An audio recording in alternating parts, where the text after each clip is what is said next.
kind of living with divorced dad right now. All right, she got some chuckles, but that was a sexist comment. Oh, I think so. And I think divorced dads... Divorced dads everywhere who are good dads are probably upset about it. I mean, we understand what her point was, which is... Or honestly, a lot of them might have more than just a weekend with their kids. All right? That's right. And there's some good dads. Okay, let's leave the good dads off of this one. And we agree, but her point was dads are for fun, and after a while, the fun wears off. Dads aren't serious. Dads don't really take care of you. Right, and you realize, you can't eat pizza every night. That maybe your tummy will get upset after a while.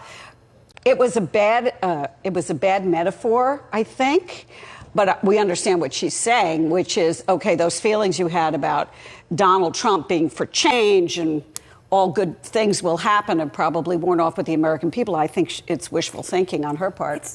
It's surprising to me that Michelle Obama would make this mistake. Yeah. Well, do you think it was a mistake? Yes. You think it was a mistake? Okay. Well, Michelle Obama is on a book tour, and she has spoken her truth. She knows this president, and she's talked about Donald Trump putting her children's lives in jeopardy and her life in jeopardy. Okay, so that's from the place I believe she's speaking. Was the analogy? I know. Wait a minute. Was the analogy great? It may not have been the best analogy, but at the same time, what she spoke to, and I'm looking beyond the words. Her words may not have been great. I mean, there are some children who do have dads that they don't want to go to. There are some of those parents that are not the greatest. So I understood that part of what she was saying. But when you start saying, "We'll look beyond Michelle Obama's words," what does that say? No. It wasn't. What I said, it was not the best analogy. Okay. But at the same time, looking at what she was saying, and I also looked at Ilhan Omar, if that's what you're saying. I looked at her words as well. Or anyone. There's so many. Stephen King. I mean, well, let's go there. But here's the thing.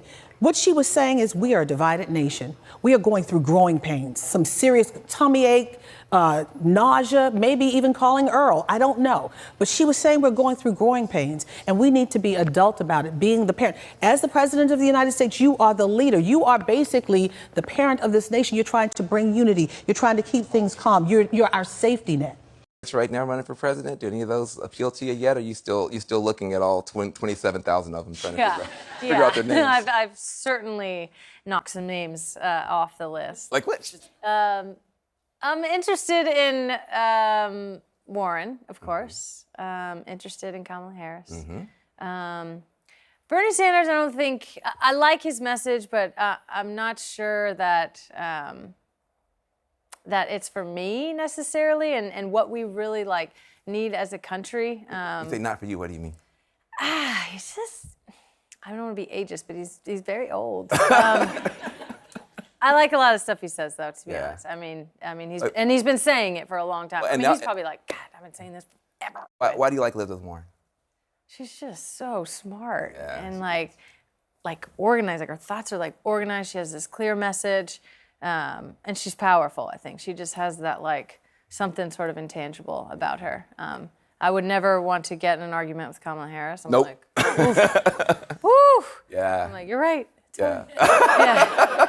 Whatever it is. You've been fighting for equal pay, women's issues, whatever. Is it time for us to have a female president? Yeah. Yes. I mean, I think,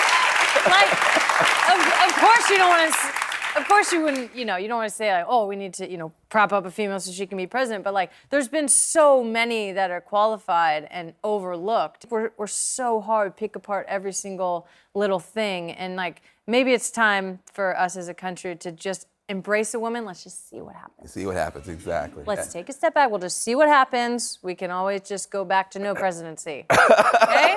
Exactly.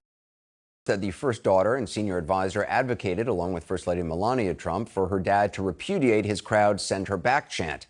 Today, the president says there's no truth to that. What did the First Lady and Ivanka advise you about the chants? I know you guys talked about it. False information. It was fake news. You never talked about it with them? I talk about it, but they didn't advise me. They told me. I'm sorry, what but did they say? It's what did fake. they tell you? By the way, what you're saying, fake news. What did they tell you about it? The one thing is that Why will she not say these things in public if she truly does believe that her father has done something racist or reprehensible? As the source close to Ivanka will imply, especially in this case, why not go on the record and say that? The second thing would be that the influence that she would telegraph that she had along the campaign trail as a way to kind of ease moderates' minds in voting for him, she clearly doesn't really seem to have that. Right. I mean, she has enough influence that she can, go to the G20 and try to Right. shoehorn herself into a conversation with world leaders or show up in the DMZ. But when the rubber hits the road and there's something, repulsive or unattractive that the president is doing or racist, she's nowhere to be seen. She portrays herself as someone fighting for women's empowerment, and maybe she is doing stuff.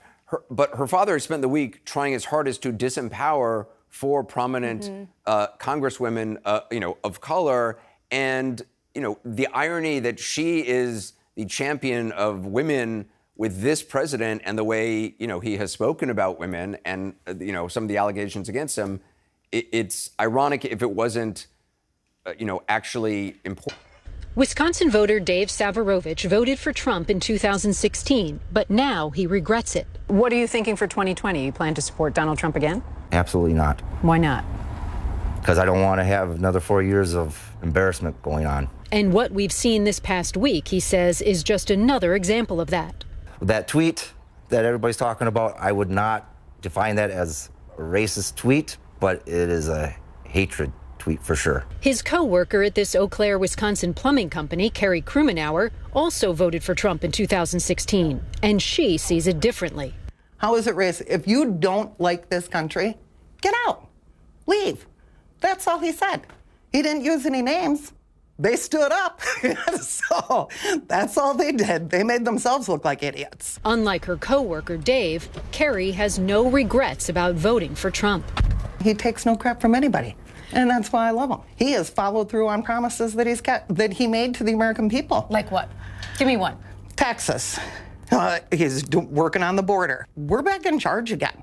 We're not taking guff. I mean, he is working with North Korea like no other president ever has in the world before. Unlike Carrie, Dave really regrets his vote.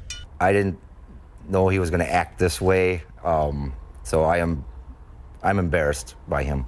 What don't you like about the president? He doesn't act like a president should in my eyes. He, in a way, I think, spreads hatred. It's like a little kid having a temper tantrum, the way he talks about blah, blah, blah, or whatever, however it says it, it comes across. It, to me, is childish. He says Trump should stop taking credit for things like the economy. You don't think he's been good for business? I can't say it's his, he alone is the reason why everything's booming at this time. It didn't happen as soon as he took office. It was already starting to improve. Carrie sees it differently. I have thought this country needs immigrants. Dairy products would be so much more expensive. Vegetables that are grown around here or anywhere in the United States, everything would be much more expensive if it wasn't for the immigrants. But he ran on that pretty much when you voted for him in 2016, right? Once again, I thought he was a better option than Hillary. Okay, so it wasn't necessarily a vote for Trump in 2016, No, it was it a vote wasn't. against Hillary Clinton. Exactly. Is there anything that Trump can do that would change your mind, or you are dug in? No, I'm dug in. I'm behind him 100%. You're on the Trump train. I am on the Trump train. I'm in the front car with him pulling the whistle. Courageous and horrifying. Nadia Murad was one of the thousands of Yazidi women and children abducted by ISIS in Iraq. She survived rape and torture in captivity. ISIS murdered her family. Persecution for being an ethnic minority. Murad escaped and was later awarded the Nobel Prize in 2018 for speaking out about her experience. And when she visited the White House this week, President Trump didn't seem familiar with her story. Watch as Murad pleads with the president to help the Yazidis. I'm from Iraq, and I cannot say my family is there in the jail because when ISIS attacked us, no one protected us. After 2003, we started to disappear from our area, from our homeland. When ISIS attacked us in 2014, they killed 6 of my brothers. They killed my mom. They took me to captivity with my 11 sister-in-law, with all my sister and my nieces. our home is destroyed. We come to here, we go to Europe, go to Arab country that ISIS did this. Everyone saw that, and we appreciate. And you were captured? You Yes, were captured. Vice President, he helped us a lot, but now, today, you can solve our problem. Now there's no ISIS, but we cannot go back because Kurdish government and the Iraqi government, they are fighting each other who will control my area. This happened to me. They killed my mom, my 6th brother. They left behind them. Where are they now? They killed them. They are in the mass graves in Sinjar. And I'm still fighting just to live in safe. Please do something. And it's not about one family. I know the area very well you're talking about. It's about 500,000. It's about the whole community. Okay, we're going to look into it very Thank you strongly. so much. Thank you. Mr. And you had the Nobel Prize. Yeah. That's incredible.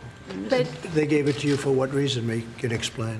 for what reason? For that, after all this happened to me, I didn't give up. I make it clear to everyone that ISIS raped thousands of Yazidi women. This one was first time the woman from Iraq, she get out and spoke about what happened to them. Oh, really? And Is that right? It's That's the first time, and it's. So you escaped? I escaped, but I don't have my freedom I yet understand because you didn't see any ISIS in court. ISIS are, we don't know if they killed everyone, if they are in jail, but we know we have 3,000 Yazidi women and children, including my niece, my nephew, my sister-in-law. 3 years ago, she called us. She said, I'm in Syria, and now we didn't know anything about it. Let me look. We're going to look. Okay? Thank you very much. Thank you so much. Now, President Trump met with nearly 24 people like Murad who had survived religious persecution. North Carolina, that stadium was packed. It was a record crowd, and I could have filled it 10 times, as you know. Those are incredible people. Those are incredible patriots. But I'm unhappy when a congresswoman goes and said, I'm going to be the president's nightmare. She's going to be the president's nightmare. She's lucky to be where she is, let me tell you. And the things that she has said are a disgrace to our country. You're seeing the president strike a much more defiant tone than what we saw yesterday in the Oval Office when he was saying he didn't know what his supporters were chanting, that he tried to shut it down. Instead, today, he's focusing on the congresswomen, saying he doesn't like what they have been saying, and he stood up for his supporters in North Carolina at that rally on Wednesday night, calling them patriots and talking about them, and then saying he's very displeased with what people like Representative Ilhan Omar have said, the comments they've made. He called her a disgrace to this country. He said he didn't like that she said she was going to be a nightmare for the president, something she repeated at a town hall in Minnesota last night, saying that she was going to be a nightmare for him because she found his policies to be a nightmare for her and the people that she represents. So you're seeing this brawl between them continue out now for 5 days, this back and forth between the two of them that has gone on after we had reporting that Ivanka Trump and Vice President Mike Pence, among others, had urged the president to back off that chant, to distance himself from it. And today you're hearing a very different tone from the president. Congresswoman Ilhan Omar, she just headed back to her district, just landed back home in Minnesota, and this is how she was greeted at the airport. Watch this. Welcome home, Ilhan! Welcome home, Ilhan! Welcome home, Ilhan!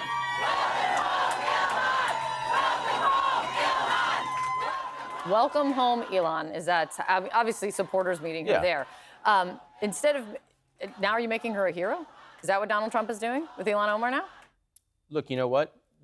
If you don't think that the squad knows what they're doing, they've been elevated to basically the top. You don't have to say it with such disdain. I mean, we've had like the Young Guns. Everybody's got a name. Yeah, and so we were just saying before, it's all about Donald Trump and terrible and this and that. Like the 24 Democrats running are so virtuous and they never say a bad thing. No. Are you kidding me? No. You know what I am saying though? Take people on policy. Take Ilhan Omar. Let them on take policy. him on policy. No, wait, they called him a fascist. They called him a fascist. She called him a fascist. They've Sure. called him You know what? everything in the name, but Listen that's to me. okay because they're immune. Donald Trump has a history of calling people everything in the book. First of all, he's called people racist as well. You were on here on Monday or Tuesday when we were on. You were saying if only the left would stop calling people racist, then this wouldn't happen. Well, you know what? Donald Trump called Barack Obama a Playing the racist. race card. Donald Trump called Touré a racist. Donald Trump called Brant Gumbel a racist. He even called the movie Django Unchained racist. Donald Trump has a history of calling people racist. You don't have a problem when he does it. You called Nancy Republicans do it. Pelosi racist because she called him out as a racist. Exactly, but if the She moment did. He somebody literally calls did. the racist a racist, suddenly it's a problem. Let's call a thing a thing. The story of a cuss word added to the presidential campaign. I won't say it because it's a terrible word. So I will not say that this guy said if we didn't have the bull. That's right. We're trying to take you out with bull, okay? Defrauding the public with ridiculous bull. It even spawned its own hashtag. Many of the president's supporters are going ape over the president saying bull. Amen, tweeted actress Christy Swanson. Inject the Trump directly into your veins, read another tweet. But Beto O'Rourke's even stronger curse word. And I was like, yeah, what the I mean, I'm running for... Delivered with his 10-year-old daughter Molly beside him, caused a fellow Democrat to confront O'Rourke. We already have one vulgar in chief. Do we need to replace him with another? In the past, it was Ted Cruz who used an ad to attack Beto for his language. Sharing his wit. How up is that? His wisdom. What the are these guys doing? Now it's a Democratic voter. Come on, Beto, clean up your act, honestly. Yeah, no, great point, and I don't intend to use the F word going forward. For the innocent old days when Joe Biden delivered the F-bomb in a whisper. But these days, this is a nation in which even self-help books help themselves to expletives. Jeannie Moos, CNN. So proud of you guys. Ridiculous bull. New York. Look at this. In your most holy name, I now cast out all spirits of darkness from this chamber, spirits not from you. May your spirit of wisdom and patience descend upon all, so that any spirit of darkness might have no place in our midst. Gee, I wonder what he was talking about. He told us later, he said, look, you know, it's about this racism and what's going on. And how about all the people who are listening in there on the right side of the aisle when they have done nothing? You literally had to have your chaplain say he wanted to remove the darkness. You know what the scene should have looked like? Let's bring in D. Lemon. I was expecting more of a scene like this one.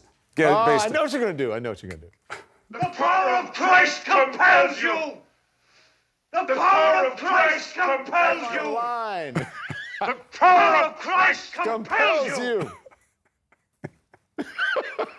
I was looking at that scene before it came up. The power, and then they finally get her down in the bed and they strap her down. Yeah, but things don't get much better after that. But no, look, that's when the peas come out of her mouth and everything. it's so ugly that the chaplain has to say a prayer to remove the spirits of darkness from the House chamber. We need it. We need prayer to remove the spirit of darkness from the country right now, because this is an ugly period. And this has nothing to do with supporting or not supporting the president. What the president did was awful. What he said was awful. And there's no one to blame but him, especially with people chanting, you know, send her back. That's all because the president tweeted what he tweeted. Absolutely. Now, but, I mean, that chant, those people had that in their hearts without the president. He just brought it to the fore. Yeah. That's it. Yeah, but look, I mean, I don't know if you got to hear Ron Brownstein. His piece in The Atlantic comes out tomorrow. He's making a play here because he thinks it's how he wins. Yeah. And I don't make a distinction. You know, Anthony Scaramucci will say, I don't think he's racist, but he's saying racist things he's got to stop. Fine. My feeling is this. You say racist things, you wind up owning the philosophy of racism as well. But even if you didn't, I think you're worse because you're playing to advantage with something that you know is ugly, and you don't even have the excuse of ignorance that got you there. Yeah. Listen. You can say things that are racist sometimes and not be racist. And you can be ignorant of them. You can say things that are homophobic sometimes. Doesn't mean that the whole of you is racist, but if you say it often enough, I think it defines you. So we have to stop saying, oh, I don't know what's in his heart. I don't know what's in your heart, Chris. I know the kind of person you are. I know what your actions are. I know what your words are. And so from that, I can only surmise the kind of person you are and who you are. And so if you walk and talk and act like a racist, then chances are you're a racist. This president has said a whole lot of things that are racist. He's done a whole lot of things that are racist. And then he pretends he didn't say it. Remember how just getting the herd on stage after Ben Carson missed his cue caused a backup, with a stagehand desperately waving for Carson to go. They talk at the same time. All of you speak. Senator Harris. Occasionally invade each other's space and pretend to be friendly. With 10 candidates at a time, it can feel like an episode of Veep. Let's turn our attention to foreign policy, Congressman Ryan. Bring it on, Bree. Your question is about Africa. Pass. A real candidate can't pass up the chance to look over. Marco, the thing is this. And land a body blow. He doesn't know what he's doing is just not There true. it is. He knows exactly there it is, what he's the memorized 25-second speech. Eyeing your opponent as you lower the boom. And that little girl was me. Dominating the conversation. Property from an elderly woman. Let me talk. Quiet. How A tough lot is of it? times. Hoping to score that viral moment, even unwittingly, when Beto O'Rourke broke into Spanish. Democracia. Cada votante necesitamos. But in the end, it doesn't really matter who's standing next to whom, thanks to the split screen. With the camera watching your every facial twitch, But he's a chaos candidate. making chaotic faces. He said he wouldn't want, quote, such a hothead with his finger on the nuclear codes. If you're one of the Democrats trying to break out of the pack, be careful what you wish for. You might end up alone on that stage with President Trump lurking behind you, as Hillary Clinton described it. My skin crawled. Even though he stayed in his assigned space, she says she felt like saying, Back up, you creep. now that's enough to make you yearn for the days of the cattle call. His lonesome cattle call. Jeannie Moos, CNN. New York. As the backlash grows over the racist "Send Her Back" chant at his rally directed at Congresswoman Ilhan Omar. The president now insisting he didn't like it. When your supporters last night were chanting "Send her back," why didn't you stop them? Why didn't you ask them to stop saying that? Well, number one, I think I did. I started speaking very quickly. It really was a loud, I disagree with it, by the way, but it was quite a chant, and I felt a little bit badly about it. But I will say this, I did, and I started speaking very quickly. But you'll stop them if they try to do it again. Well, I didn't like that they did it, and I started speaking very quickly. I started very quickly. Very, very quickly. That is contradicted by the video. Just watch. Omar has a history of launching vicious anti-Semitic screeds.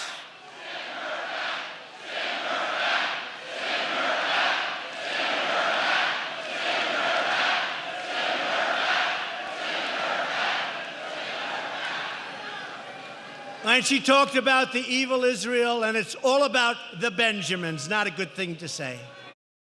13 seconds that chant went on, and the president didn't stop it, seemed to soak it in. That's not speaking very quickly at all. That's letting them finish before you continue on your attack. And if the president would like to know how you shut down a racist remark that might happen at a rally or at any presidential event, this is how you do it. I can't trust Obama. I have read about him, and he's an Arab. He is not. No. No, ma'am. He's a decent family man, citizen that I just happen to have disagreements with on fundamental issues, and that's what this campaign is all about. He's not. Thank you.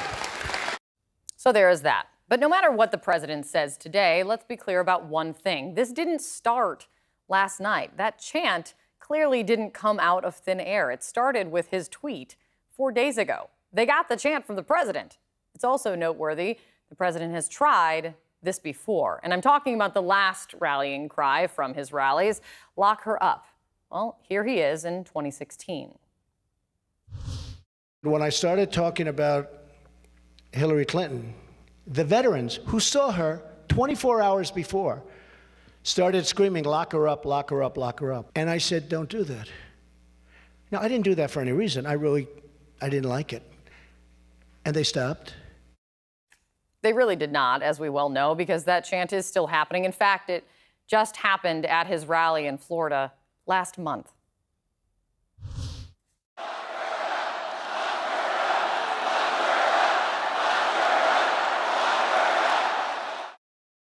See him stopping him there?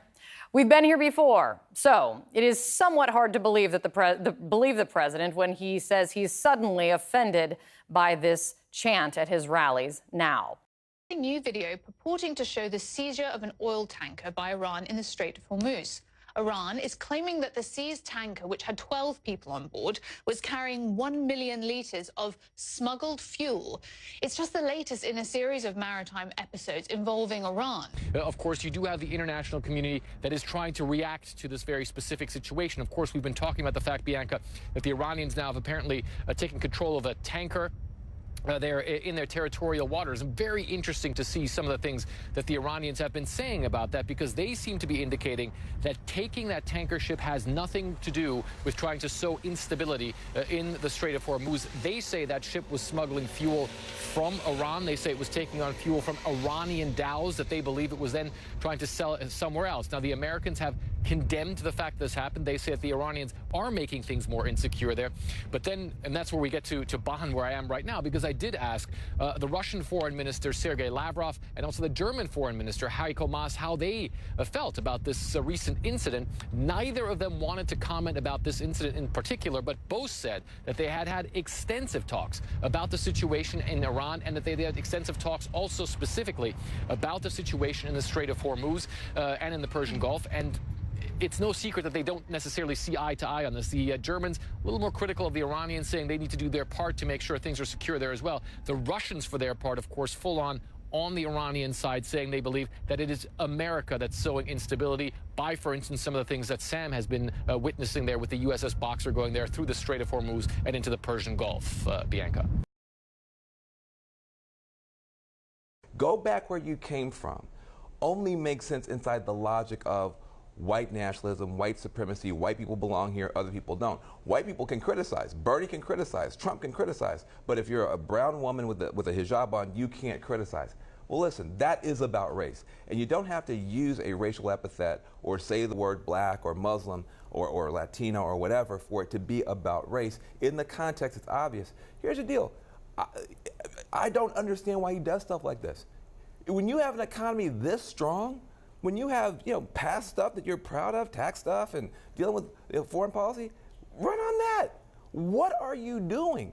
Why are you, you're going down the sewer, dragging stuff up for dinner. You don't have to do it. It's wrong to do it. And I tell you what, if the Republican Party doesn't find a bigger backbone in public, obviously behind the closed doors, people are doing stuff, you run the risk of the party of Lincoln becoming the party of Steve Bannon forever.